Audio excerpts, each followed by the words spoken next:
My stepmother planned to sell me off to the highest bidder, but she didn't realize I had been recording her business meetings from inside the vents for 6 months. Ever since my father passed away and left the entire estate in her name, Sandra had turned our home into a prison. She wasn't just a gold digger. She was a predator who viewed me as her final paycheck. She started forcing me to attend private dinners with her wealthy middle-aged associates, telling me that if I didn't play along and be sweet to them, I'd find myself on the street without a penny or a college fund. She'd lock me in my room for days to reflect on my attitude whenever I refused to wear the revealing dresses she bought for me, whispering through the door that my father was gone and no one was coming to save me. Sandra thought she was a genius of manipulation, but she underestimated the quiet kid who spent all her time in the library.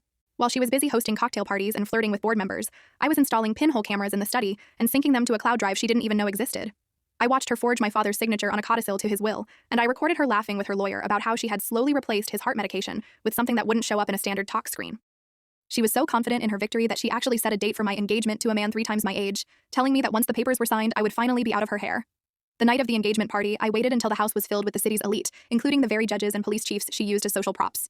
Just as she stood up to announce the happy union, I swapped her carefully prepared slideshow of family photos with the raw footage of her and the lawyer discussing my father's murder.